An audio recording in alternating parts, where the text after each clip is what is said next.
Hello बच्चों, कैसे हो आप सब। उम्मीद करते हैं आप लोग अच्छे होंगे। मैं हूं कुमार हीरो सर। और जैसा कि आपको पता है कि अभी आप लोग का क्लास 9th का हाफ ईयरली एग्जाम हुआ है सितंबर महीने 2025 में। जो क्लास 9th अर्धवार्षिक परीक्षा सितंबर 2025 के नाम से भी जाना जाता है। इसमें मैथमेटिक्स यानी कि गणित का पेपर आप लोगों से पूछा गया था। तो इसमें ऑब्जेक्टिव की संख्या जो है 80 को प्रश्न था। 2 अंक वाला 25 को प्रश्न और 5 अंक वाला जो प्रश्न था वो 8 को था। तो ये जो वीडियो है इसमें हम आपको ऑब्जेक्टिव क्वेश्चन के बारे में पहले बताएंगे। तो देख सकते हैं कि यहाँ पर जो सेक्शन ए था यानी कि खंड अ जो था, जिसमें वस्तुनिष्ठ प्रश्न यानी ऑब्जेक्टिव टाइप क्वेश्चन था। प्रश्नों की संख्या 1 से लेकर 80 यानी कि टोटल जो है 80 को ऑब्जेक्टिव था। लेकिन इसमें कहा रहा था इनमें से किन्हीं 50 को प्रश्न का ही उत्तर आप लोगों को देना था। ठीक है, जो OMR सीट मिला है आप लोगों को और उस पर आप लोग टिक किए होंगे।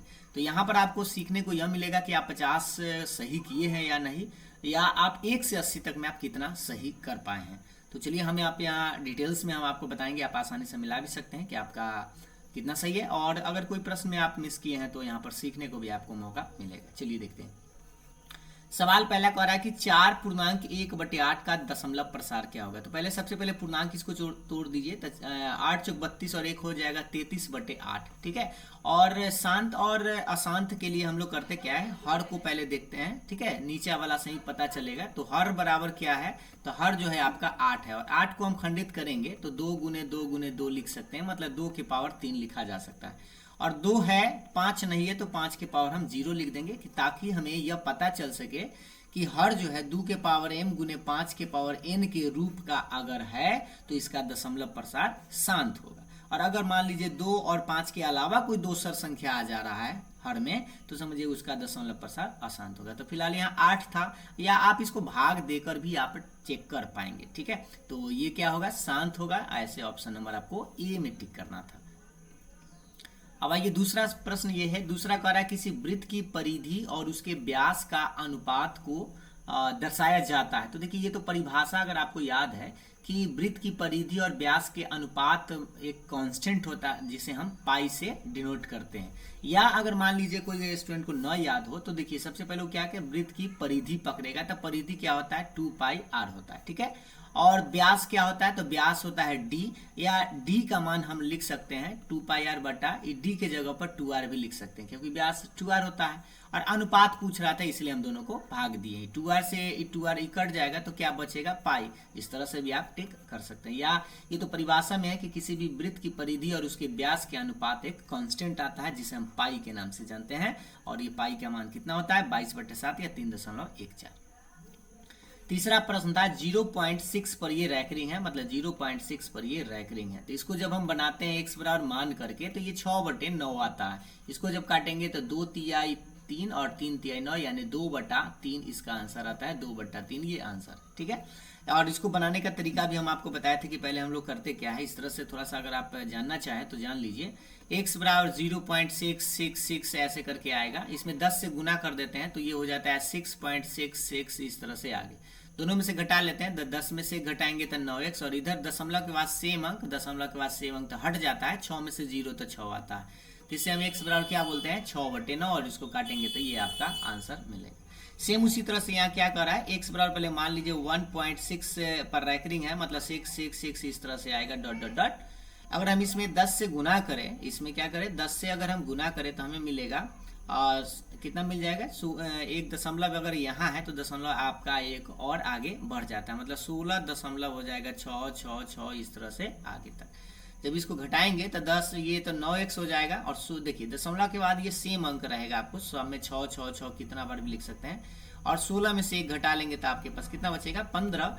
यानी x बराबर आप कहेंगे 15/9। और इसको तो आप काट सकते हैं, 5 तिहाई 15 और 3 तिहाई 9 यानी 5/3 जो है आपका आंसर आएगा। आप क्या करें, एक बार चेक भी कर ले इसको भाग देकर, तो आपको आसान लगे। 3 एकम 3 आ जाएगा। 2 बचा तो लगेगा नहीं तो दशमलव, तो 0 देंगे तो 20 हो जाएगा, तो 6×3 18। ठीक है, और फिर 2 बचेगा तो फिर 6×3 18 इस तरह से आते रहेगा। ऑप्शन नंबर आपका पहला सही था। 5 नंबर कह रहा है कि निम्नलिखित में किस परिमेय संख्या का दशमलव प्रसार शांत होगा। तो अभी हम आपको जस्ट बताया, शांत मतलब नीचे में आपको 2 और 5 के अलावा कोई दूसरा अंक नहीं होना चाहिए। तो देखिए 80 में क्या होता है, 16 25 80 होता है, तो 16 में तो सिर्फ 2 ही रहेगा, तो 2 4 बार और 5 1 बार, यानी कि ये तो शांत है। और आपसे क्या पूछ रहा है, शांत ही पूछ रहा है, तो ये तो पहला आंसर ही आपका हो गया। ये 24 में देखिएगा तो क्या होता है, 3 8 24, ये 3 आ गया है जो कि ये अशांत है। 12 में अभी आप जानते हैं 3 गुने 4 मतलब 2 कैसे, तो 3 आ गया तो अशांत है। 35 में क्या है, 7 5 35, तो 5 तो था लेकिन ये 7 एक्स्ट्रा आ गया तो ये अशांत है, यानी कि शांत कौन सा है, पहला ऑप्शन ही आप लोग का शांत। 6 नंबर सवाल देखेंगे, कह रहा है कि एफ एक्स बराबर ये जो फंक्शन है और कह रहा है एफ एक्स में भाग देना है आपको x प्लस 1 से, तो शेषफल पूछ रहा है। तो ये भाग देकर ऐसा ना करें कि इसको भाग देने के चक्कर में बैठ जाइए, तो आप शेषफल प्रमेय से क्या करिए, जो x प्लस 1 है उसको आप 0 के बराबर करके x का मान निकाल दीजिए। तो कितना आया, -1। x के जो भाग जिसे दिया जाए उसको 0 के बराबर करके और आपको इस फंक्शन में x के जगह पे कितना रख देना है, -1, और उसको सोल्व कर देना है। तो रखिए यहाँ पे, तो -1 के पावर क्यूब, 3 रहेगा -1 का स्क्वायर, 3 रहेगा -1 और प्लस में 1 तो रहेगा। -1 का क्यूब -1 होता है, -1 का स्क्वायर +1 हो जाएगा यानी 3, और ये तो -3 हो जाएगा इसमें, और ये प्लस में 1 रहेगा। 3 से 3 कट गया, -1 से -1 भी कट गया, +1 कट गया, तो बच क्या रहा है, 0, यानी कि आपका शेषफल जो आएगा ऑप्शन नंबर 0, मतलब ऑप्शन नंबर बी आपका सही है। भाग देने की जरूरत नहीं, क्योंकि आपको शेषफल प्रमेय से शेषफल जिसे भी भाग दिया जाए पहले उसको 0 के बराबर करके x का मान निकाल लीजिए और उस x के मान को इसमें रखेंगे तो जो आंसर आएगा वो शेषफल होता है। ठीक है, अब हम आपको बताते हैं नेक्स्ट नंबर सवाल 7 नंबर, सेम टाइप का है। कह रहा है कि जब इतना को इतना से भाग दिया जाए तो शेषफल क्या होगा। तो जो जिससे भी भाग दिया जाए उसको पहले 0 के बराबर करके उसे x का मान निकाल लीजिए, तो माइनस ए इधर कितना आएगा, प्लस ए हो जाएगा। अब बस इसमें आपको x के जगह पर a रख देना है, तो रखिए यहाँ पे, तो यहाँ रखेंगे a क्यू हो जाएगा, x क्यू है तो a तो पहले से है, देखिए पहले से, और x स्क्वायर है मतलब कि a स्क्वायर हो जाएगा +2, और यहाँ पर भी आपको x के जगह पर a रखना है और माइनस में ये तो है ही। ठीक है, ये हो गया a क्यू, इसको गुना जब करेंगे तो ये भी हमारा a क्यू बनेगा, और ये प्लस में 2a माइनस a तो रहेगा, ये क्यू से a क्यू कट जाएगा, प्लस माइनस सेम है तो, और 2 गो a में से a गो a घटेगा तो a गो a बचेगा, यानी कि ऑप्शन आपका बी नंबर होना चाहिए। ठीक है, अब आइए सवाल नंबर 8 कर रहा है मूल बिंदु के नियामक क्या होता है। तो मूल बिंदु तो सबसे आसान है, 0,0 होता है, जो कि आपको ये बताया गया था कि दोनों अक्ष जहां पर कट करता है उसको हम लोग मूल बिंदु के नाम से जानते हैं। 9 कह रहा है कि कार्तीय तल में वह बिंदु जहां x अक्ष और y अक्ष परस्पर एक दूसरे को काटते हैं क्या कहलाते हैं। अभी आपको जस्ट बताया, दोनों जो एक दूसरे को यहाँ कट कर रहा है उसको क्या कहते हैं, मूल बिंदु के नाम से हम लोग जानते हैं, तो मूल बिंदु बोलते हैं। ठीक है, 10 कह रहा है कि बिंदु इतना किस चतुर्थांश में है। तो सबसे पहले हम आपको याद दिला दें, ये पहला घर में प्लस प्लस होता है, दूसरा में माइनस प्लस, तीसरा में माइनस माइनस, चौथा में प्लस माइनस होता है। ठीक है, तो घर इस तरह से आप याद रखेंगे, एक ये दूसरा है और ये तीसरा है और ये क्या है, चौथा है। तो देख सकते हैं यहाँ पहले माइनस है, उसके बाद क्या है, प्लस है। तो माइनस प्लस किस घर में आपको दिख रहा है, तो दूसरा घर में, यानी कि द्वितीय घर में आपको टिक करना है। बस आपको ये चतुर्थांश वाला साइन याद होना चाहिए। ठीक है, ये माइनस प्लस था। अब आइए कह रहा है 11 में कह रहा है यदि दो रेखा एक ही रेखा के समांतर हो तो उन दोनों रेखाओं में क्या संबंध होता है। तो वो सब एक दूसरे के क्या होता है, समांतर ही होता है। ठीक है, 12 कह रहा है कि ए बी अगर समांतर है सी डी के और सी डी समांतर है ई एफ, मतलब तीनों रेखा, आपको ये तीनों रेखा जो है एक दूसरे के समांतर है। पी क्यू आर बिंदु क्रमशः ए बी सी डी और ये पर इस प्रकार की एंगल बना रहा है, कितना 135 डिग्री, यानी ये जो एंगल है 135 है, और क्यू आर ई यानी ये जो एंगल है कितना है, 40 डिग्री है। ठीक है, तो पूछ क्या रहा है, इस पर ध्यान देंगे मैं कि पी क्यू आर, तो देखिए ये पी है, ये क्यू है और ये आर है, मतलब ये टोटल एंगल हमसे पूछा जा रहा है। तो सबसे पहले हम लोग करेंगे क्या, कलर को चेंज करेंगे। ठीक है, देखिए सबसे पहला बात यह है कि इसको हटाते हैं और जो हमसे पूछा गया उसके अकॉर्डिंग चलते हैं। पहले आप बताइए कि ये एंगल और ये एंगल जोड़ के कितना होता है, 180 होता है, क्योंकि ये और ये दोनों समांतर है। तो 180 होता है तो 135 है, तो क्या करें, 180 में से 135 को घटा लीजिए तो आपका दूसरा बच जाएगा, तो ये आपका 45 बच जाएगा। कितना आएगा, 45, क्योंकि देख लीजिए 5 5 10, 4 3 7 1 8 1 आ जाएगा 45, यानी ये जो एंगल आया ये 45 डिग्री आ चुका है। सेम उसी तरह से ये आप इस बात को समझते हैं कि ये जो एंगल है वह इस एंगल के बराबर होता है एकांतर अंतः कोण से। तो ये 40 है तो ये भी 40 हो गया। और आपसे पूछ रहा है ये टोटल एंगल आपसे पूछ रहा है, तो टोटल मतलब जोड़ दीजिए, तो 45 और प्लस में हो जाएगा 40, जोड़ जार के कितना आएगा 85 आंसर आएगा, जो कि ऑप्शन नंबर सी होना चाहिए। अब आगे देखते हैं 13 में कह रहा है यदि कोई तिर्यक रेखा छेदी रेखा दो समांतर रेखाओं को प्रतिच्छेद करती है तो तिर्यक रेखा के एक ही ओर के अंतः कोणों का प्रत्येक युग्म क्या होता है। तो देखिए सबसे पहले मान लीजिए दो समांतर रेखा है, एक छेदक रेखा ही हो गया, क्या उसके कहने के अनुसार ही चलेंगे। तो कह रहा है तिर्यक रेखा के एक ही ओर मतलब तिर्यक रेखा के एक ही ओर ये हो गया और ये हो गया, ठीक है। एक ही और अंतः कोणों के प्रत्येक युग्म क्या होते हैं, तो इसको जोड़ के हम लोग क्या करते हैं 180 होता है, तो यानी कि समपूरक होता है, जो कि आपको ये थ्योरम में भी आप पढ़े हैं। 14 कह रहा है त्रिभुज के तीनों कोणों का योगफल कितना होता है। ये तो बहुत आसान सवाल है। त्रिभुज के तीनों कोणों का योगफल कितना होता है 180 डिग्री होता है। ये तो कई बार हम आपको बताया और आपको याद भी होना ही चाहिए, ये गलत तो नहीं हुआ। 15 कह रहा है समबाहु त्रिभुज के प्रत्येक कोण का मान क्या होता है। देखिए सबसे पहले हम आपको बता दें समबाहु त्रिभुज का मतलब होता है तीनों भुजा बराबर। तो जिसका तीनों भुजा बराबर उसका तीनों कोण भी क्या होता है बराबर। तो x x x, ठीक। और x प्लस x बराबर कितना हो जाएगा 180। इससे हम लिख सकते हैं 3x बराबर 180, यानी x बराबर इसको काटेंगे तो हमें मिलेगा 60 या 60 डिग्री। आप कह सकते हैं कि सब जो एंगल होगा वो कितना होगा 60 डिग्री का। तो आप ऐसे याद भी रख सकते हैं कि समबाहु त्रिभुज के प्रत्येक कोण कै डिग्री का होता है 60 डिग्री का होता है, ठीक है। 16 नंबर कह रहा है कि ध्यान से देखिएगा त्रिभुज ABC समकोण है, मतलब कि आपका 90 डिग्री बना रहा है और AB बराबर BC है। तो सबसे पहले हम क्या करें एक समकोण त्रिभुज ही बना लेते हैं।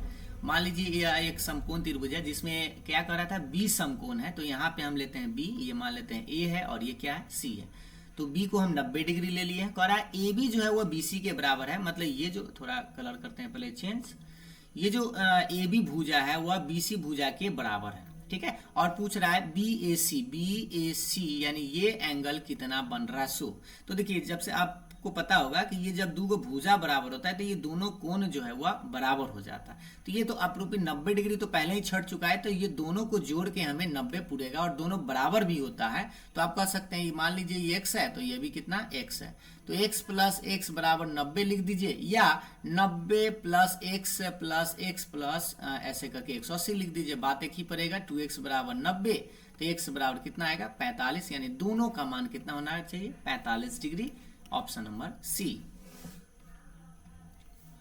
17 कह रहा है त्रिभुज के तीन कोणों के योगफल कितने समकोण के बराबर होता है। तो देखिए त्रिभुज के तीनों कोणों का योगफल कितना होता है 180 डिग्री होता है। तो 180 में कितना समकोण बनेगा, समकोण का मतलब होता है 90 डिग्री। तो इसमें कै गो 90 डिग्री आएगा, 2 गो 90 डिग्री आएगा, यानी कि 2 समकोण के बराबर होता है। 18 नंबर देखेंगे। 18 में कह रहा है त्रिभुज ABC में, ये त्रिभुज आपको दिखाई दे रहा है त्रिभुज ABC में BAC ये जो एंगल है वह 53 डिग्री है, और ABC यानी ABC ये जो एंगल है वह 62 डिग्री है। तो पूछ रहा है ACD कितना होगा। ACD यानी ये बाहर वाला एंगल पूछ रहा है, यानी कि बहिष्कोण पूछ रहा है। तो बहिष्कोण आपको बताया था कि ये दोनों अंदर कोण के योग के बराबर होता है, मतलब कि 62 प्लस 53 के बराबर होगा। तो दोनों को आप जोड़ दीजिए, तो 3 हो जाएगा 5, 5 6 11, यानी 115 डिग्री आपका आंसर आएगा। नेक्स्ट 19 नंबर का रहा है किसी त्रिभुज में तीनों कोण हो सकते हैं। तो क्या हो सकते हैं ये आपको बताना। देखिए तीनों कोण समकोण तो हो नहीं सकता है, क्योंकि एक ही 90 डिग्री आपका मैक्सिमम बन सकता है। 2 समकोण तो होता ही नहीं, यहाँ तो 3 समकोण की बात किया है। अधिक कोण हो नहीं सकता है, तीनों कोण अधिक कोण हो नहीं सकता है। हाँ न्यून कोण हो सकता है, क्योंकि आपको बताया था कि 60 डिग्री 60 डिग्री 60 डिग्री, तीनों 60 60 60 भी हो सकता है, ठीक है। या 90 से तो तीनों को आप छोटा भी ले सकते हैं, यही तीनों से छोटा है, यानी कि न्यून कोण आपका बन सकता है। 20 का रहा है किसी त्रिभुज के कोण अगर इतना के अनुपात में है तो सबसे बड़े कोण का मान पूछ रहा है, ठीक है। तो सबसे पहले आप बताइए त्रिभुज का कोण है, यानी कि एक मान लीजिए 2x है, एक 3x है और एक 4x है। तीनों को जोड़ेंगे तो ये 180 के बराबर होगा, क्योंकि त्रिभुज के तीनों कोणों का योगफल 180 होता है। x लगा लिए पहले, अनुपात दिया हुआ इसलिए। अब जोड़ लीजिए 4 3 7 और 2 कितना हो गया 9x बराबर 180। अब इसको काट सकते हैं, 9 दूना 18 यानी 20 बार में कट गया, यानी x का मान आया 20। अब आपसे पूछ रहा है बड़े कोण, बड़ा मतलब 4 अनुपात वाला, यानी 4x का मान निकाल देना है। तो 4 गुने 20 यानी 20 चौक कितना होगा 80, यानी कि सबसे बड़ा जो एंगल है वह 80 डिग्री का होगा। 20 के बाद 21 देखेंगे। त्रिभुज ABC में भुजा BC को D तक बढ़ाया गया है, जो कि आप यहाँ से देख सकते हैं, ये D तक बढ़ाया गया।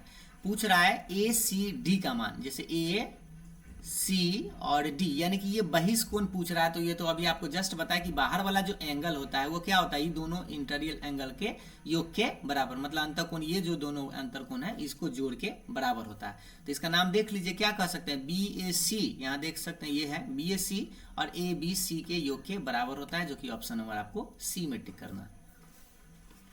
22 करा है त्रिभुज ABC में B का मान 76 डिग्री एंगल में है, C का मान 48 है, तो A का मान क्या होगा। तो जैसा कि आप एक पिक्चर पहले बना लीजिए, देख सकते हैं कि मान लीजिए ये A है, ये B है और ये C है। तो यहाँ पे है ये 76 डिग्री दे चुका है और C में आपका 48 डिग्री है और A में आपका वाट है। तो तीनों को आप जोड़ के आप लिख दीजिए 76 + x + 48 बराबर 180। तो x बराबर हो जाएगा 180 और ये दोनों को जोड़ के इधर घटा दीजिए, 8 6 14, 7 4 11 और 1 12, घटाएंगे तो कितना आएगा, ये 6 हो जाएगा, ये 7 में से 2 घटेगा 5, यानी 56 डिग्री आपका आंसर आएगा। एक बार फिर से घटा लीजिए, 8 6 14 के 4, 7 4 11 और 1 12, 124 आ जाएगा।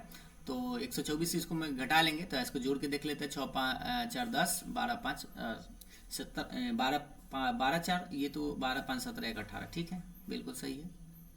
तो अगला प्रश्न देखते हैं। अगला प्रश्न आप लोग के सामने ये है। 23 का रहा है त्रिभुज ABC में कोण A प्लस कोण B बराबर 125 है, कोण A प्लस कोण C बराबर 113 है, तो कोण A का मान पूछ रहा है। तो ऐसा करिए, ये दोनों एंगल को पहले आप जोड़ दीजिए, ठीक है। तो कोण A प्लस कोण B प्लस कोण A प्लस कोण C बराबर राइट साइड को भी जोड़िए, तो 125 और प्लस में 113। तो देखिए, सबसे पहले आपको बता दें कि ABC को जोड़ते हैं तो वो कितना होता है 180, लेकिन ई कोण A को आप छोड़ दीजिए और इस तीनों को जोड़ेंगे तो 180, तो 180 लिख दीजिए और इधर को जोड़िए, तो 5 3 8, 2 1 हो जाएगा 3 और ये हो जाएगा आपका 1 और 1 2, 238। तो कोण A का मान निकल जाएगा 238 में से आपको 180 को घटा देना है, तो 20 यानी कि 58 डिग्री आपका आंसर आना चाहिए, ऑप्शन नंबर बी।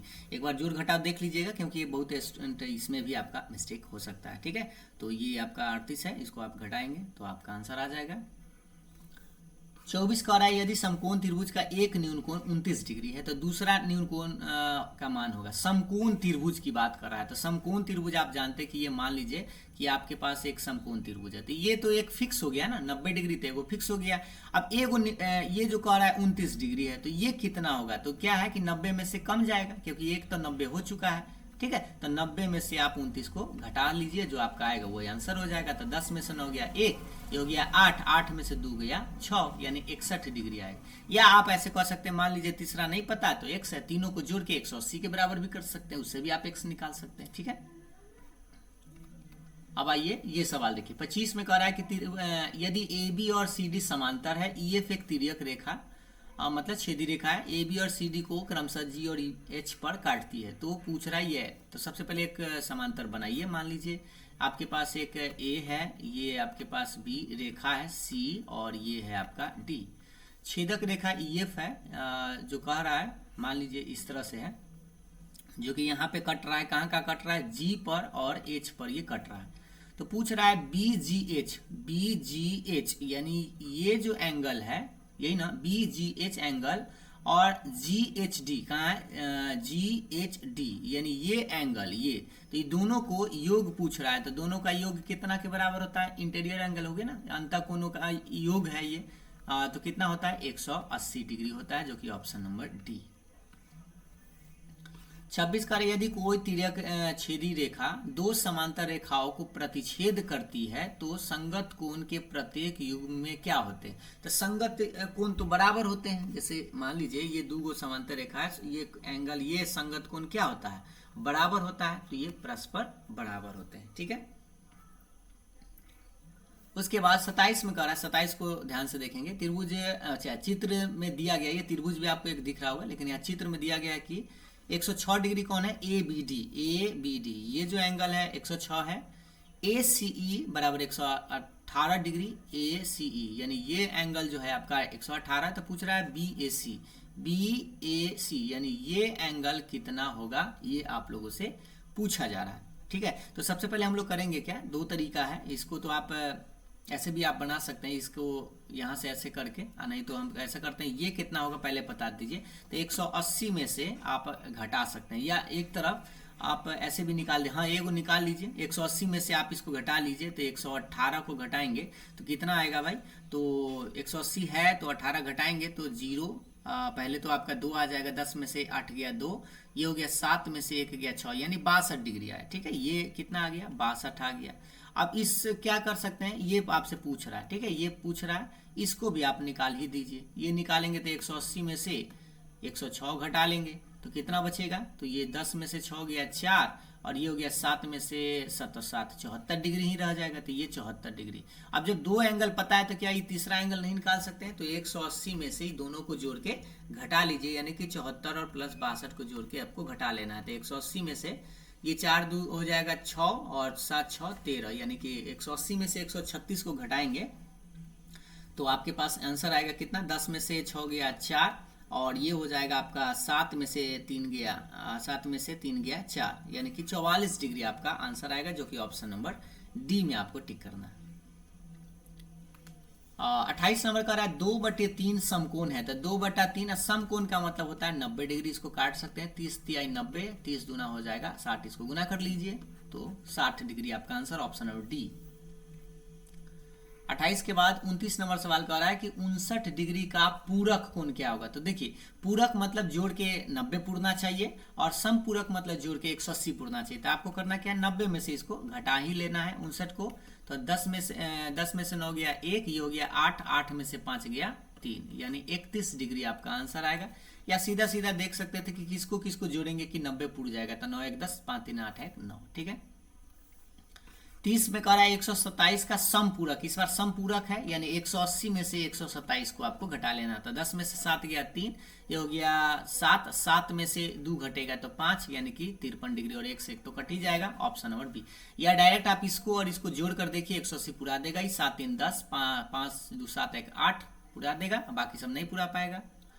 30 के बाद 31 का रहा है, दो ज्यामितीय चित्र जिनका एक ही आकृति और आकार होता है क्या कहलाते हैं। तो ये देखिए, दोनों का चित्र क्या है, आकृति एवं आकार भी सेम होता है। ठीक है, तो एक ही टाइप का आकार अगर सेम होता है तो उसे हम सर्वांगसम कहेंगे।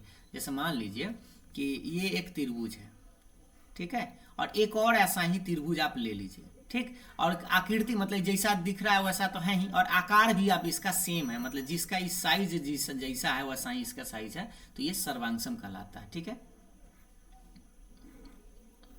32 में कह रहा है कि त्रिभुज एबीसी सर्वांगसम है त्रिभुज डीईएफ के, तो बीसी किसके बराबर होगा। तो देखिए, जब सर्वांगसम होता है तो सब भुजा संगत भुजा भी बराबर, ए बी जो है वह डीई के बराबर ऐसे मिलाइएगा, और बीसी जो है इधर ईएफ के बराबर होगा, तो बीसी जो है वो किसके बराबर होगा, ईएफ के। सामने सामने आप इसको देख लीजिएगा, यहाँ ए बी है पहले तो डीई के बराबर होगा, फिर अगर मान लीजिए हम बीसी इधर से पकड़े तो इधर भी आपको दो को पकड़ना है ईएफ, तो ईएफ के बराबर हो जाएगा।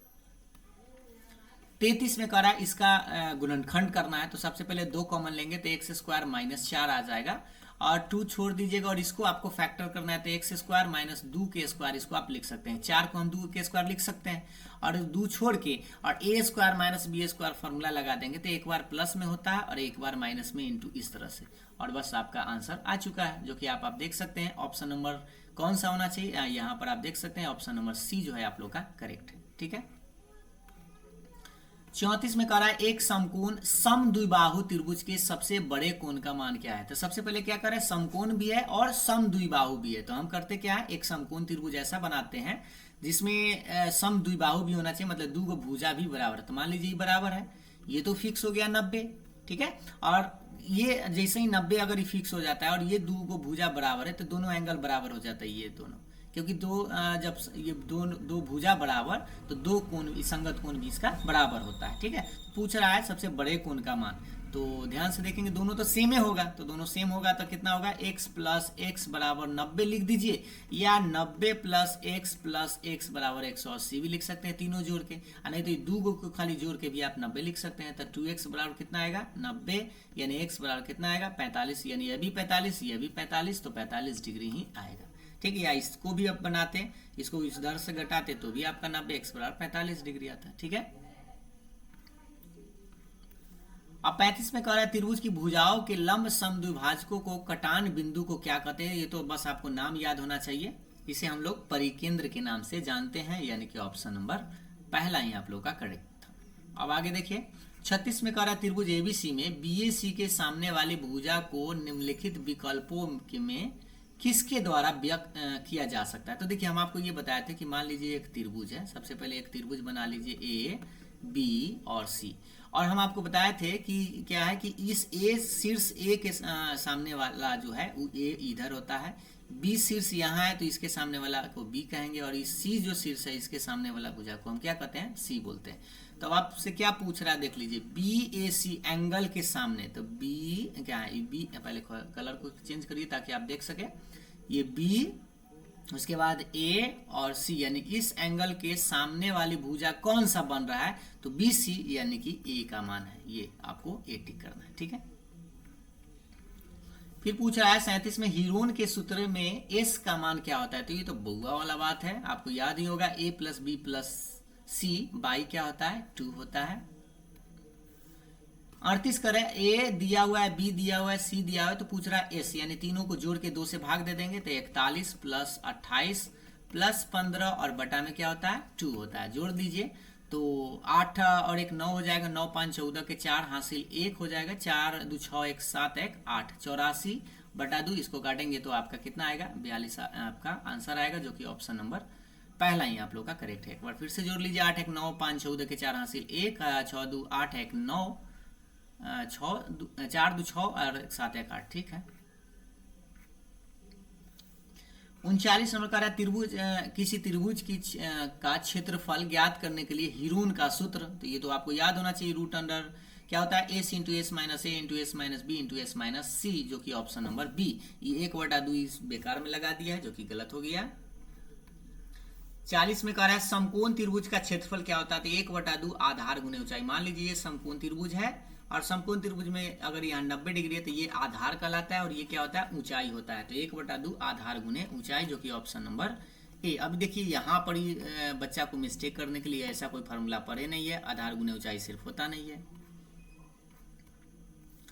अब 41 में कह रहा है त्रिभुज एबीसी में अगर ए बी ए सी के बराबर है तो ए बी सी किसके बराबर होगा। ठीक है, तो भाई एक त्रिभुज बनाइए और 2 भुजा कह रहा है बराबर है। ठीक है, तो मान लीजिए कि आपके पास ये एक त्रिभुज है जिसमें नाम ले लेते हैं ए बी और सी।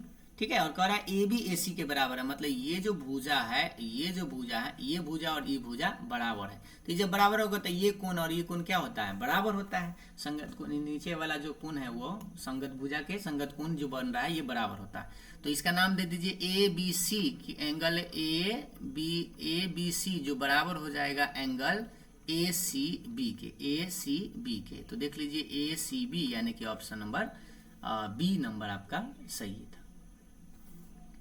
42 का रहा त्रिभुज एबीसी में ए बी ए सी के बराबर है, तो कोण बी और कोण सी का समद्विभाजक एक दूसरे को इस प्रकार प्रतिच्छेद इस प्रकार बिंदु ए पर काटता है कि बी ए सी 100 डिग्री है, तो बी ओ सी क्या होगा। ठीक है, तो थोड़ा सा इस चीज को समझेंगे ध्यानपूर्वक। मान लीजिए एक ये ट्रायंगल है, पहले इसका नाम ले लेते हैं ए बी और सी। कह रहा है ए बी और ए सी बराबर है, तो ये भुजा और ये भुजा क्या है, बराबर है। ए बी ए सी बराबर है। कोण बी और कोण सी का समद्विभाजक, इसका समद्विभाजक थोड़ा सा कलर करते हैं चेंज, इसका समद्विभाजक मतलब ये पूरा बीच से जाएगा और इसका समद्विभाजक मतलब पूरा बीच से जाएगा। ठीक है, तो ये जब बीच से जब ये जहां पर कट करता है उसका नाम क्या है, ओ है। और कह रहा है बी ए सी यानी ये जो एंगल है ये 100 डिग्री है, तो ये एंगल कितना होगा ये पूछ रहा है। तो इसका एक फॉर्मूला होता है 90 में से ये 90, ये बड़ा एंगल बनेगा तो 90 प्लस हो जाता है कोण ए का आधा, तो 90 प्लस कोण ए कितना है, 100 का आधा कितना हो जाएगा, तो ये हो जाएगा 50, यानी कि 9 5 14 140 डिग्री इसका आंसर आना चाहिए, ये वाला अंदर कोण बने।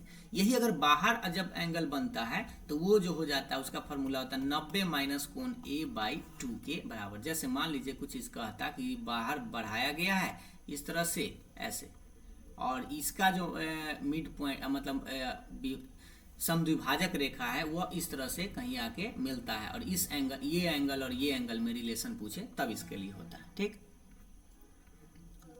अब 43 में कह रहा है किसी त्रिभुज में समान कोणों के सम्मुख भुजाओं का अनुपात। तो देखिए सबसे पहले एक त्रिभुज है, त्रिभुज बनाइए ए बी सी में समान कोण मान त्रिभुज ए बी सी में समान कोणों की, समान कोण मान लीजिए समान कोण है, ये दो कोण हम समान मान लीजिए, सम्मुख भुजाओं का अनुपात मतलब ये भुजा तक बराबर होगा। तो ए बी अनुपात आपसे ए सी पूछ रहा है तो क्या होगा, एक अनुपात एक, क्योंकि दोनों भुजा क्या होता है बराबर होता है, तो इस तरह से कहेंगे ऑप्शन नंबर सी। 44 में कह रहा है समकोण समद्विबाहु त्रिभुज के प्रत्येक समान कोण का मान क्या होगा। तो देखिए सम द्विबाहु भी है और समकोण भी है, तो ये तो आपको जस्ट पता है। जैसे ध्यान से देखिए, ये मान लीजिए आपके पास एक 90 डिग्री का एंगल है और ये सम द्विबाहु है, मतलब दो भुजा भी बराबर है, तो ये तो फिक्स हो गया। ये वाला x, ये मान लीजिए x होगा तो ये भी x होगा क्योंकि बराबर। तो अभी आपको जस्ट पता है कि x प्लस x बराबर 90 लिख दीजिए, या 90 प्लस x बराबर 180 लिख दीजिए। तो इससे आपका 2x बराबर 90, तो x बराबर कितना आएगा 45, जो कि आपका आंसर हो जाएगा ऑप्शन नंबर बी। प्रत्येक समान कोण का मान पूछ रहा है, इसका मान पूछ रहा था। ठीक है, तो ऑप्शन नंबर कौन सा टिक करिएगा, बी नंबर। 44 के बाद 45 में देखेंगे ध्यान से, 4 सेंटीमीटर 3 सेंटीमीटर 2 सेंटीमीटर क्रमशः लंबाई चौड़ाई और ऊंचाई वाले घनाभ का पृष्ठ क्षेत्रफल क्या होगा। तो देखिए यहाँ पर क्या कर रहा है, सरफेस एरिया पूछ रहा है। तो देखिए सरफेस एरिया में आपको टोटल सरफेस एरिया नहीं पूछ रहा है, बल्कि कर्व्ड सरफेस एरिया, वक्र भी नहीं लगाया है तो हम पृष्ठीय क्षेत्रफल ही निकाल देते हैं, कुल बला ही। ठीक है, तो क्या होता है 2 इंटू कहाँ से लिख दिया भाई, एक सेकेंड,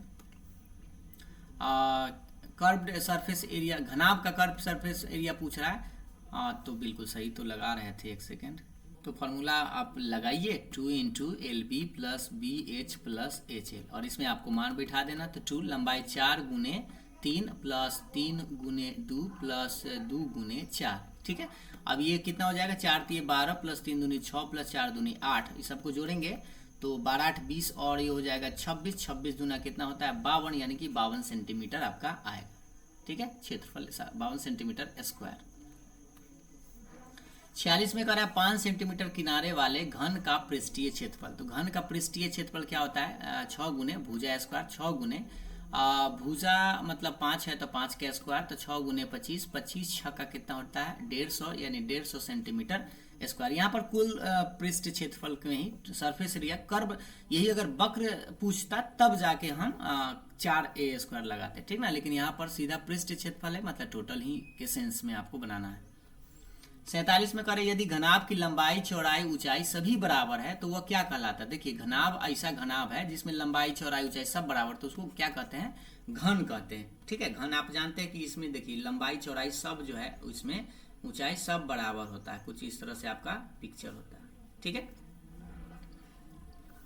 48 कह रहा है कि 3 घनों को जिसमें प्रत्येक का किनारा 6 सेंटीमीटर शुरू से अंत तक जोड़ने पर प्राप्त घनाभ की लंबाई क्या होगा। मान लीजिए 3 गो घन था, एक है, ये फिर दूसरा है और ये कि तीसरा है। ठीक है, तीनों घन को जोड़ दिए हैं, लेकिन ये छोटा थोड़ा हो गया है, तीनों क्या है बराबर जैसा ही रहेगा। तो मान लीजिए 3 गो घन जो है हम जोड़ दिए, तो ये लंबाई जो है इसका क्या होगा, तीनों बढ़ जाएगा, क्योंकि शुरू से अंत तक जोड़ने पड़ते, जोड़ दिए ऐसे करके, तो ये 6 ये 6 ये 6, तो ये जो बड़ा जो बन रहा है कुछ इस तरह से आपका घनाभ के रूप का आकार बनेगा 3 गो बॉक्स में ऐसे।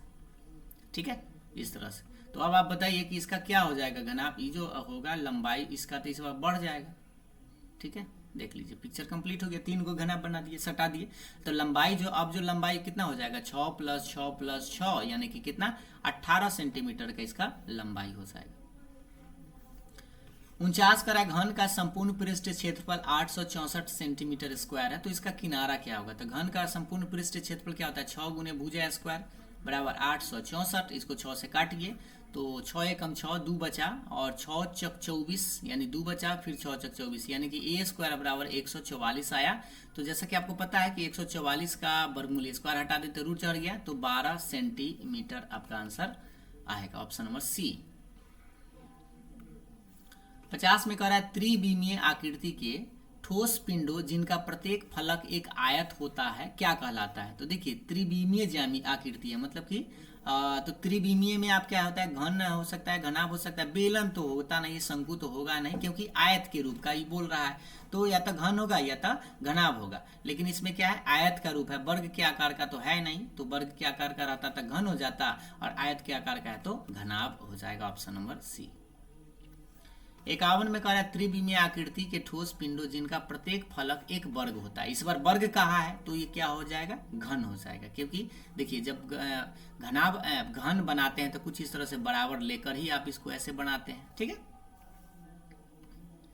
अब देखिए 52 नंबर कह रहा है कि एक घनाभ कितने आयताकार पृष्ठों से घिरा होता है। तो घनाभ आप जैसे ही बनाते हैं तो एक ही बना दिए, एक और ये दूसरा होता है, ठीक है। तो दो गो तो इधर सामने सामने हो गया, और एक जब ऐसे मिलाते हैं तो ऊपर से आपका एक मिलता है, और इधर से जब मिलाते हैं तो ये भी एक काउंट होता है, और इधर से मिलाते हैं तो एक भी। तो टोटल कितने आयताकार आपको दिखेंगे, तो 1 2 और आपका 3 और 1 4 1 5 1 6 गो आपका फलक बनता है, तो 6 गो आपको आयताकार पृष्ठ दिखने को मिलेगा। 53 में कह रहा है घनाभ में कितने किनारे होते हैं। तो घनाभ में किनारे की बात किया है तो किनारा आप गिन सकते हैं, 1 2 3 4 5 6 7 8 9 10 11 1 12, यानी टोटल किनारा कितना होता है, 12 गो किनारा होता है। घन या घनाभ में 12 गो किनारा होता है। 54 कह रहा है घन में कितने शीर्ष होते हैं। शीर्ष मतलब बिंदु, चलिए गिन लेते हैं इसको ही, देखिए थोड़ा सा कलर करते हैं चेंज और इसको ही गिनिए। तो 1 2 3 4 5 6 7 8, कितने शीर्ष होते हैं, 8 गो शीर्ष होते हैं। तो आपको इसमें कितना मारना है, 8 में आपको टिक करना है 54 में। उसके बाद 55 अब आपका आ गया फैक्टर यानी गुणनखंड। ये दोनों में से आप पहले एक्स स्क्वायर कॉमन ले लीजिए, तो यहाँ एक्स प्लस 1 बचेगा। ये दोनों में से कुछ न मिले तो प्लस 1 कॉमन ले लीजिए, तो एक्स प्लस 1। अब टोटल में से आप एक्स प्लस 1 कॉमन ले सकते हैं, तो ये बचेगा आपका एक बॉक्स में एक्स स्क्वायर, मतलब हम ये कॉमन ले लिए हैं, तो एक्स स्क्वायर बचा, दूसरा बॉक्स में आपका प्लस 1 बचा, आपका आंसर हो गया x plus 1 into x square plus 1, that is answer first number, option number ए। 56 का रहा है फैक्टर करना है, तो लाना आपको 12 है प्लस में, ये माइनस में 7 है, तो ये तो निश्चित रूप से आप ऐसे लिख सकते हैं, माइनस में 4x और माइनस में 3x और प्लस में 1 तो आपके पास रहेगा। ये दोनों में से कॉमन लीजिएगा, 4x कॉमन ले सकते हैं, तो 4 3 12, तो ये हो जाएगा 3x माइनस 1। ये दोनों में से आप माइनस 1 कॉमन लीजिएगा, तो 3x माइनस 1 इसलिए हो जाएगा क्योंकि माइनस माइनस मिलके फिर आपका ये प्लस दे देगा, तो ये हो जाएगा आंसर 3x माइनस 1 कॉमन दोनों में से। तो तीसरा बॉक्स में, दूसरा बॉक्स में लिखते हैं 4x और माइनस में 1, आंसर आप मिलाइए, तो 3x minus 1 4x minus 1, option number C जो है आपका करेक्ट है। 57 का रहा है पहले गुना करिए, तो 6 में 6 से तो 36, लेकिन माइनस में 36 आ रहा है, तो ये याद रखिए 36 9 चक 36 होता है, तो इसको आप ऐसे कर सकते हैं 6x स्क्वायर, 9 गो x में से 4 गो x घटा लीजिए, तो हमें लगता है कि 5 बच जाएगा, 9 चक 36 भी माइनस में आ जाएगा। ये दोनों में से कॉमन ले लीजिए, तो 3x कॉमन ले सकते हैं, तो 3 दूनी 6 और 3 तिहाई 9, गुना कर लीजिए। ये दोनों में से आप माइनस में 2x कॉमन लीजिए, तो 2 दूनी 4 हो जाएगा और प्लस हो जाएगा 3, क्योंकि 3 दूना 6, ये x लगा दिए, गलती से x लग गया, यहाँ हटाइए, ठीक है। ये 3 दूना फिर माइनस 6 आ जाएगा, यानी कि आंसर आपका आएगा 2x प्लस में 3 और दूसरा बक्सा में आएगा 3x माइनस में 2, आंसर मिलाइए, तो 2x प्लस 3 और 3x minus 2, option number D में आप देख पा रहे हैं। 58 नंबर फैक्टर उसी तरह से, दोनों में से पहले कितना कॉमन, एक्स स्क्वायर कॉमन, तो यहाँ बचेगा x माइनस 2, इसकी बात कर रहे हैं। उसके बाद ये दोनों में से माइनस 1 कॉमन लीजिएगा, तो x माइनस 2 हो जाएगा, क्योंकि यहाँ पर प्लस था, तो ब्रैकेट जब इसको तोड़ेंगे तो फिर माइनस प्लस हो जाएगा। अब देखिए इसको हम लिख सकते हैं x माइनस 2 कॉमन, ये वाला, तो बच क्या रहा है, दूसरा बॉक्स में बचेगा एक्स स्क्वायर माइनस 1। आंसर अभी भी आपका नहीं हुआ है, तो आप इसको ऐसे लिख देंगे, यहाँ पे एक्स स्क्वायर, 1 के चलते हम 1 का स्क्वायर भी लिख सकते हैं। अब यहाँ से हम करेंगे क्या, एक फॉर्मूला लगा देंगे इसका, a plus B into A minus B, तो एक बार प्लस में और एक बार माइनस में, ऐसे भी आप लिख सकते हैं। आंसर अब आपका मिल जाएगा, देख सकते हैं x माइनस 1 1 है, x प्लस 1 1 है और x माइनस 2 है, तो ऑप्शन नंबर ए में ही आप टिक करेंगे, ठीक है। 59 नंबर सवाल, 14 आपका गुना करके आ रहा है, तो 14 लाने के लिए आप क्या करेंगे, 7 दूना 14 आपका हो जाएगा, तो 14x स्क्वायर प्लस में 7x और प्लस में 2x और प्लस में 1, ये दोनों में से आप 7x कॉमन ले लीजिए, तो 7 दूनी 14 प्लस 1 आ जाएगा, क्योंकि 7 एकम 7, और ये दोनों में से कुछ ना था, 1 कॉमन लीजिएगा, तो 2x प्लस 1 रहेगा, फिर 2x plus 1 2x plus common, तो बचेगा दूसरा में 7x प्लस 1। आंसर मिला लीजिए 7x+1 और 2x+1 उलट पुलट के भी चलेगा। आंसर ऑप्शन नंबर सी, क्योंकि आपका गुना में है। ये तो फैक्टर बस आपको अगर आता तो आप बड़ी आसानी से कर सकते हैं। अब इसको भी चलिए करते हैं। लाना है 24, तो 8 3 24 आप लिख सकते हैं। तो 8 गो x में से 3 गो x घटा लीजिए और -24 तो रहेगा। तो x कॉमन, तो x प्लस 8 आ जाएगा। इसमें से -3 कॉमन, तो x प्लस 8 आ जाएगा। अब ये हो जाएगा x माइनस x प्लस 8, क्योंकि कॉमन हो जाएगा। और दूसरा बॉक्स में बचेगा x माइनस 3। आंसर मिला लीजिए x minus 3 into x plus 8, उलट पुलट के भी चलेगा, प्लस लेकिन माइनस प्लस ध्यान से देखिएगा, ठीक है। 61 में कह रहा है निम्नलिखित विकल्पों में कौन किसी त्रिभुज की 3 भुजाओं को दर्शा सकता है। यानी कि ये जो 3 गो भुजा का जो मान दिए हुए हैं, तीनों भुजा का, कि कौन सा त्रिभुज बन सकता है। तो देखिए त्रिभुज बनने के लिए 2 भुजा को जोड़कर वो तीसरा से क्या होना चाहिए, बड़ा होना चाहिए। तीसरा से बड़ा अगर होगा तभी वो त्रिभुज बनता। जैसे यहाँ देखिए 4 4 8 जोड़ेंगे तो 8 आ रहा है, तो बराबर आ रहा है, तो ये त्रिभुज नहीं बन सकता। 4 4 8 और 9 ई है, तो 9 से तो छोटे आ रहा है, तो ये नहीं बन सकता। 2 4 6 होता है जो कि 5 से बड़ा है, तो ये त्रिभुज बन सकता है।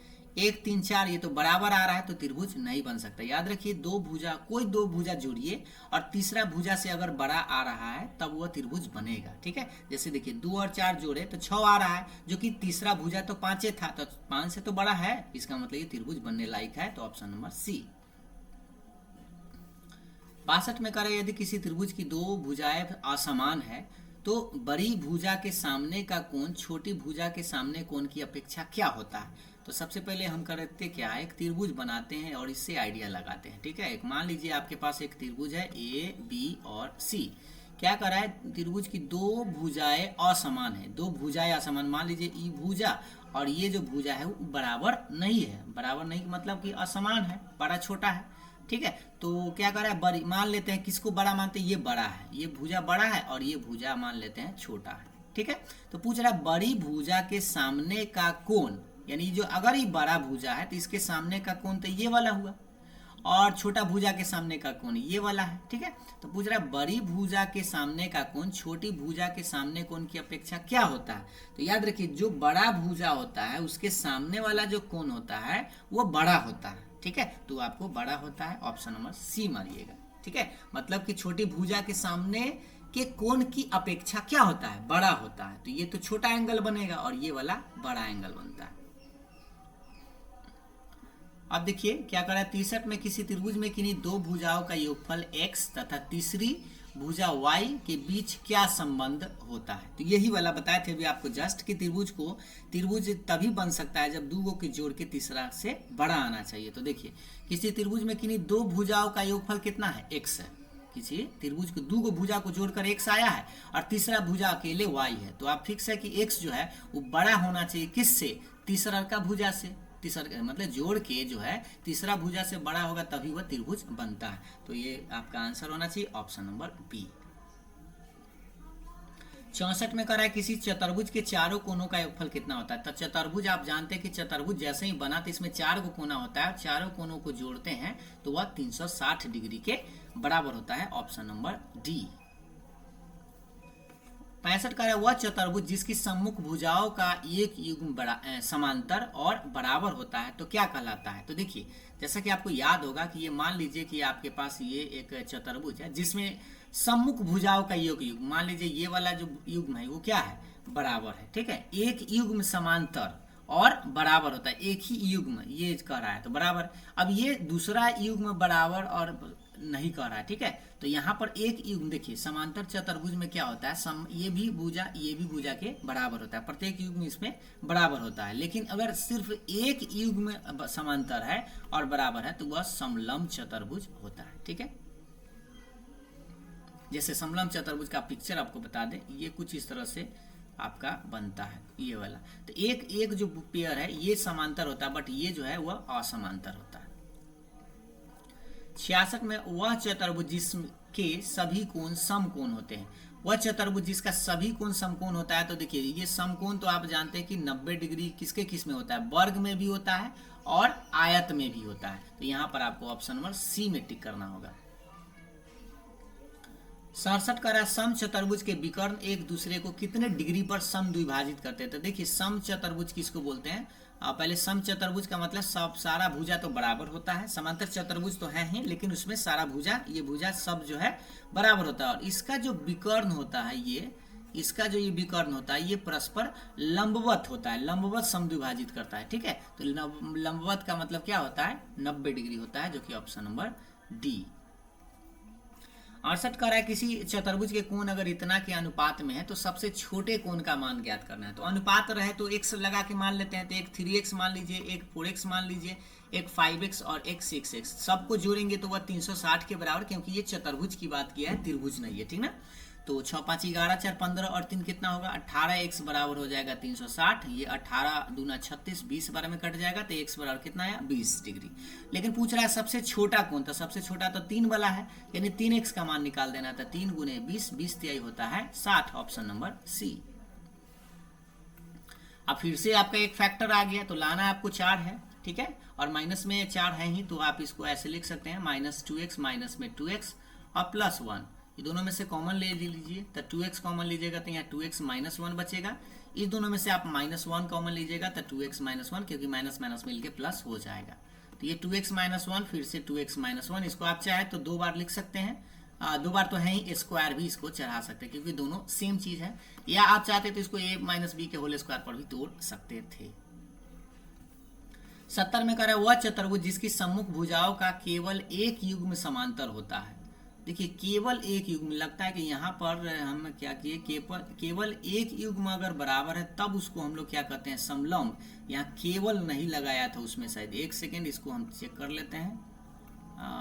यहाँ पर देखिए 1 सेकेंड, हाँ यहाँ क्या कर रहा था, सम्मुख भुजाओं का एक युग्म समांतर होता है। तो यहाँ पे आपको समांतर चतुर्भुज लगाना है, क्योंकि केवल की बात नहीं किया। ठीक ना, तो मतलब यह भी आपका बराबर हो सकता है, प्रत्येक युग्म की बात, एक युग्म की बराबर। तो सिर्फ एक, केवल एक नहीं लगाया था, इसलिए आप ये मत मारिएगा। ठीक है, थोड़ा सा यहाँ पर ध्यान से समझ लीजिए, ये समलंब में मत मारिएगा, आप समांतर में मारिएगा। क्योंकि अगर युग्म बराबर है तो समांतर चतुर्भुज, लेकिन केवल एक ही युग्म बराबर होता है तब वह समलंब चतुर्भुज होता है। जैसे हम आपको यहाँ पे बता दें, आपको देखिए, जैसे मान लीजिए ये समांतर है, लेकिन ये जो होता है वो असमांतर होता है। ठीक है, इस तरह से ऐसे बनता है, तो ये और समांतर होता है, बट ये जो भुजा है वो असमांतर होता है। तो केवल एक युग्म अगर समांतर कहेगा तब जाके आपको समलंब चतुर्भुज आप मारिएगा।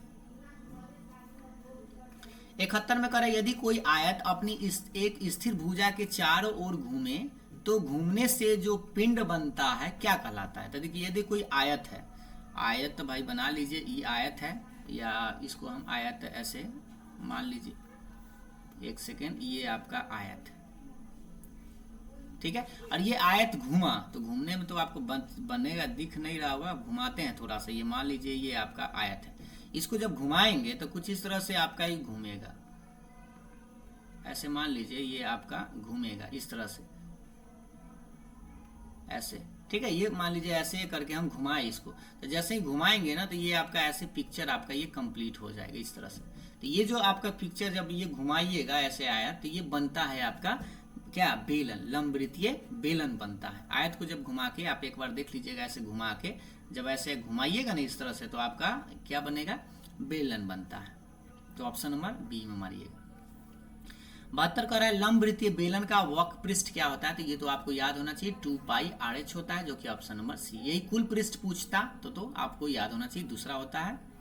अब आइए देखिए 73 में कह रहा है लंबवृत्तीय बेलन का संपूर्ण पृष्ठ, वही कुल पृष्ठ है, तो ये होता है 2πRh, और प्लस में 2πr² ऐड हो जाता है। क्यों, क्योंकि आप जानते हैं बेलन जब बनाते हैं हम लोग, तो एक नीचे वाला और एक ऊपर वाला जो पार्ट है, ये वाला क्षेत्रफल ये बढ़ जाता है, इसलिए 2πr² ऐड हो जाता है। आप चाहे तो इसमें से कॉमन ले सकते हैं 2πr, ये दोनों में से, तो h+r या r+h, ऑप्शन नंबर ए इसमें सही टिके हुए था।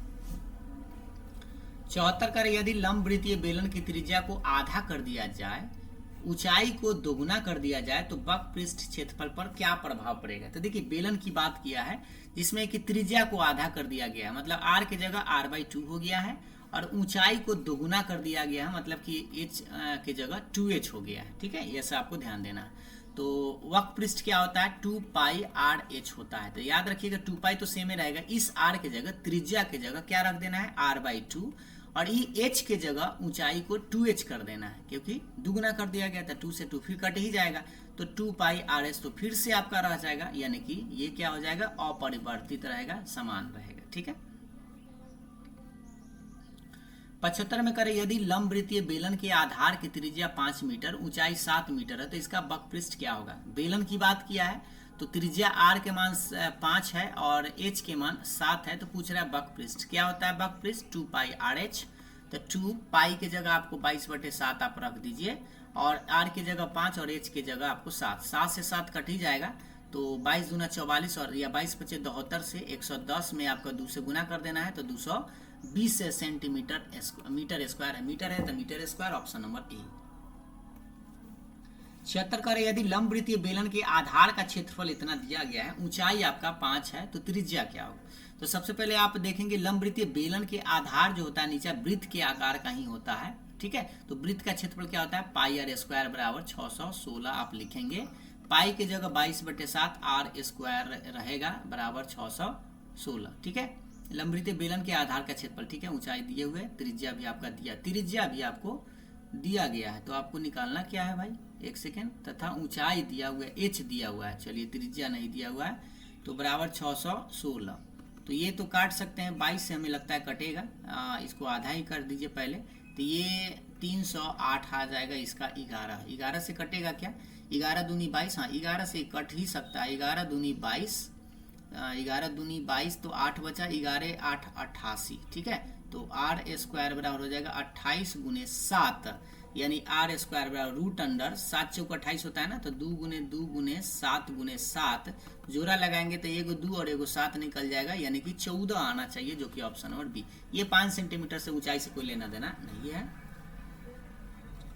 77 का रहा है, लंबवृत्तीय बेलन के वक्र पृष्ठ क्षेत्रफल तथा ऊंचाई क्रमशः दिया हुआ है। ये वक्र पृष्ठ है और ये ऊंचाई है, तो इसके आधार का व्यास पूछ रहा है, यानी कि डी का मान पूछ रहा है। तो बेलन के वक्र पृष्ठ क्या होता है, बेलन का वक्र पृष्ठ होता है 2 पाई आर एच बराबर 88 लिखेंगे, 2 के 2 पाई के जगह 22/7 लगाएंगे, आर के मान नहीं पता क्योंकि व्यास पूछ रहा है, तो त्रिज्या तो है नहीं, ऊंचाई पता है 14 बराबर 88 लिखेंगे, 7 दूनी 14 कटेगा, ये आप काट सकते हैं, 22 दूना 44 और दूना 88, ये हो जाएगा, ये टोटल से टोटली कट ही जाएगा एक बार में, तो आर के मान 1 आया। लेकिन आपसे डी पूछ रहा है, तो डी बराबर होता है 2r, यानी 2 × 1 यानी 2 सेंटीमीटर, यानी ऑप्शन नंबर बी आपको टिक करनी, क्योंकि 22 दूना 44 दूना 88 कट ही जाएगा ये ना एक बार में। 78 देखिए, बेलन के आधार का व्यास इतना है 28 है, यानी कि डी के मान अगर 28 है तो आर के मान 14 हो गया, क्योंकि आधा, और 40 क्या है तो ऊंचाई है, यानी एच के मान आपके पास 40 है। पूछ रहा है वक्र पृष्ठ क्या होगा, तो वक्र पृष्ठ क्या होता है 2 पाई आर एच, गुना करना पड़ेगा, 2 × 22/7, आर के मान आपको 14 और एच के मान आपको 40 लेना है, तो 7 दूनी 14 हो जाएगा। अब गुना करिए तो 22 दूनी 44 दूनी 88, 88 × 40 गुना कर देना है, 0 8 चौक 32 के 2 हासिल 3, 8 चौक 32 और 3 होता है 35, यानी 3520 आपका आंसर आएगा, जो कि ऑप्शन नंबर बी में आप देख रहे हैं। 79 नंबर का है, आंकड़ों के आलेखीय निरूपण आयत चित्र के आयतों की लंबाई तथा बारंबारताओं के बीच क्या संबंध होता है। तो ये देखिए थोड़ा सा आपको आयत चित्रों की लंबाई और बारंबारताओं के बीच ये तो है बराबर ही होता है। ये जो आयताकार पहले आप अगर ये सीखेंगे, जब जैसे ही आगे आप चलेंगे तो आप इस तरह से आयताकार बनता है। ठीक है, ये हम आपको बताएंगे, अभी आपका ये नहीं पढ़ाया गया है, इसीलिए आपको ये अभी आपको न समझ में आए तो इसको आप छोड़ेंगे, लेकिन हम इसको आंसर डायरेक्ट बता देते हैं कि आंकड़ों के आलेखीय निरूपण आयत चित्र में आयतों की लंबाई तथा बारंबारताओं के बीच का जो संबंध होता है वो क्या होता है, समानुपाती होता है। ठीक है, ये लास्ट आपका 80 नंबर सवाल था। 12 का मिलान चिन्ह क्या होगा। तो मिलान चिन्ह पहले हम लोग ऐसे लिखते हैं, मान लीजिए 4 गो लिखे, 4 के बाद 5वां जो लिखने के लिए हम इसको काट देते हैं ऐसे। ठीक है, तो इसमें 5 गो है, आप देख सकते हैं 5 गो इसमें है, 5 गो इसमें, तो 10 हुआ। इसमें देखेंगे ये ऐसा तो लिखा नहीं जाएगा, क्योंकि 5 जब भी लिखा जाएगा तो इस तरह से, ये 5 है, ये 5 है और ये 2 है, तो 5 5 10 दोबारा, ये आपका ऑप्शन नंबर सी है। ये देख लीजिए 5 था, ये 5 था, इसमें 1 है, तो ये तो 11 ही था, 12 आपको पुराना था, तो ऑप्शन नंबर सी। तो इस तरह से हम आपको 80 गो प्रश्न बताए हैं, जो कि आपका ऑब्जेक्टिव टाइप था, सब्जेक्टिव टाइप को इसमें हम छोड़ दिए हैं, तो सब्जेक्टिव टाइप आपका नेक्स्ट वीडियो में आपको मिलेगा। तो ये था आप लोग का ऑब्जेक्टिव टाइप। उम्मीद है 1 से 80 तक आप प्रश्न बनाए होंगे, जिसमें कि 50 को तो आप निश्चित रूप से सही किए होंगे। तो आप कमेंट करके बता सकते हैं कि इस 80 को प्रश्न में आप कितना सही किए हैं। वीडियो पसंद आया तो लाइक शेयर जरूर करिएगा। फिर मिलते हैं अगले वीडियो में, तब तक के लिए बाय बाय, थैंक यू।